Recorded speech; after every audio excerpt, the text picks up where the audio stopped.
Experts are predicting another strong housing market for 2021, but what does that look like for Denver? Can this market be sustained? What should you expect? Let's get into that and more right now.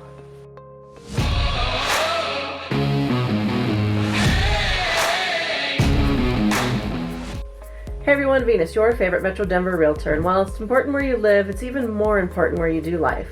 If this is your first time to my channel and you want to know all about where to do life in Denver, Colorado, then make sure you tap that subscribe button and hit that bell so you're notified each time we do a new video. We've got some great ones coming out for you. You can also reach me direct at the number below for all of your real estate needs. We get calls, texts, and emails from our viewers all the time looking to relocate to Denver or even move around within Denver, so please don't hesitate. However you want to reach out to us, we're here for you. Alright, so experts are predicting that the housing market will stay strong in 2021, but what does that mean specifically for Denver? 2021 is predicted to be a robust seller's market. Buyer competition will stay strong. Inventory is expected to make a slow but steady comeback, which will give buyers some relief. But mortgage rates, are they going to stay affordable while they're trying to get the home under contract with all those other buyers out there? We are starting to see a slight uptick in mortgage rates, but keep in mind, even with rates in the low to mid threes, these rates are incredible. It should not create a cause for a panic or a worry. However, with prices expected to continue to rise through 2021 at least another 6% in most areas, it is a great time to jump in the market on the sell or buy side.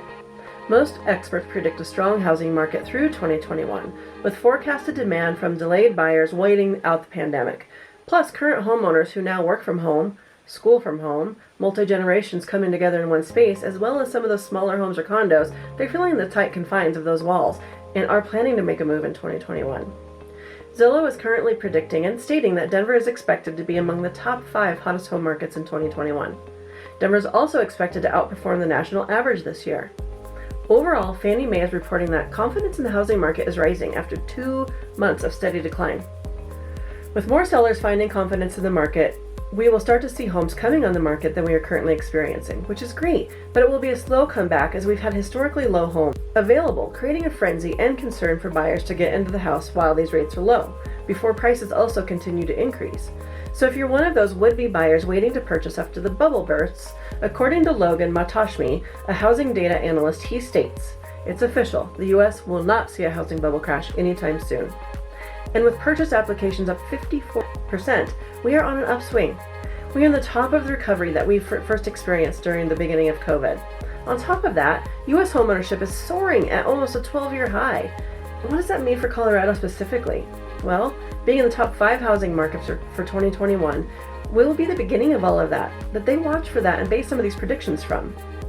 Waiting for foreclosures? Well, as of 2021, forbearance rates fell for the 3rd straight week. So people who believe that we will have a huge foreclosure market or housing bubble, it's not expected. Forbearance is decreasing month over month. And as long as those homeowners know their rights, they have equity in their home, which means even if they are facing foreclosure, they have equity and can sell and retain that money. It's theirs. We still have people out of jobs. Although Colorado's unemployment rate did jump December 2020, we were previously in the bottom 5 for unemployment. The national average is sitting at 6.7. Denver did just jump to 8.4. But the good news is Colorado grew the labor force by 42,400 in December to 3,212,600. And keep in mind that the highest unemployment counties in Colorado is Pueblo, Herfano, Gilpin, Costilla, and Clear Creek, which is nowhere near Denver. Those increase in numbers are directly comparable to that December hike with those counties. These are remote counties for the most part, with a lack of amenities and jobs that Denver has to offer.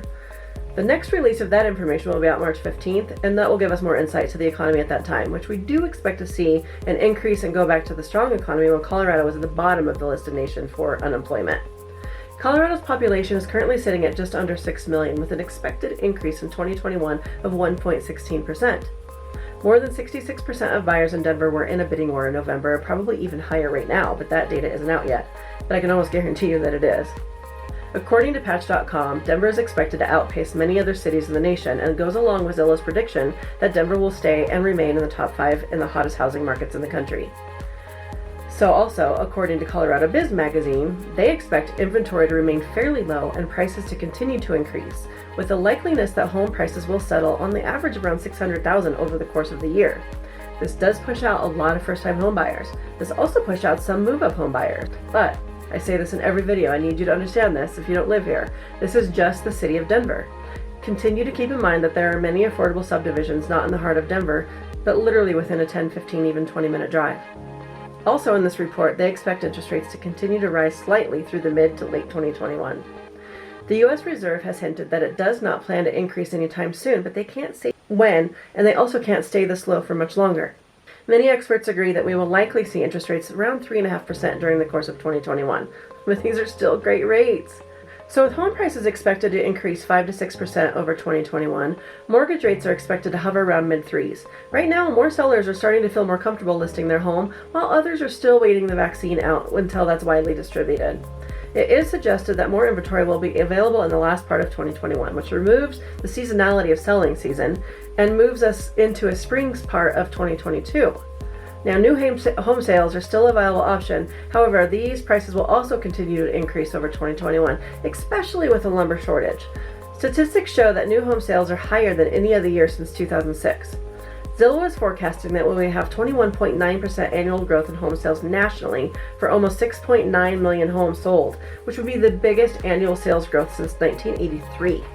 Home appreciation will reach its fastest pace since the Great Recession, and inventory crunch will continue and add to their prediction of price appreciation to exceed 10% in some areas. So, the top 3 reasons homeowners that would have sold didn't put their home on the market in 2020 was financial uncertainty. So now that more businesses are opening up with COVID-style restrictions lessening, we're starting to see this fear lift a little bit. 34% was just the uncertainty of life. Goes on with the first one. And 25% are health concerns, which again, a lot of those are lifting right now. Also, forbearance is down, and with many of those that were in forbearance never exercising their ability to miss a payment, but just wanted the option to have that forbearance, are now removing it from their mortgage. Over half have paid it back, and a third are still in repayment, with 15% of homeowners still unfortunately in trouble and struggling financially. As long as these homeowners, again, are educated, if they're unable to catch up when the forbearance has ended and cannot pay their mortgage, they have equity and it's still theirs. I cannot express that enough. I don't think many homes will go into foreclosure, so that those that are waiting for the elusive bubble or deals on foreclosed home will just keep waiting and continue to wait. Affordability is still lower than when we went into the distressed market, so again, our economy is stronger than when we were in the prior recession. Currently, we are setting records with multiple offers, same low interest rates, and inventory shortage. Not the great records. We already went into that in my last video, so I'm not going to talk about that. Currently, there is talk of relief bills and first-time homebuyer incentive programs from our new administration. We'll see how that pans out and helps our market. Overall, my expectation of a 2021 housing market: we will not have a crash, we will not have a bubble, we will continue to have tight inventory until the later part of the year, interest rates will go up a bit, but Denver will remain in the top 5 and is always a good time to buy and sell with a strategic plan. That doesn't mean that there aren't massive problems with our current market, so if you haven't watched this video, you should. Keep in mind, this is temporary, and we will see many more opportunities soon. Venus Howard, Vindiola Group, brokered by eXp Realty. Please comment below. I am the one reading and returning your comments. Make sure you hit that subscribe button. Until then, see you next time.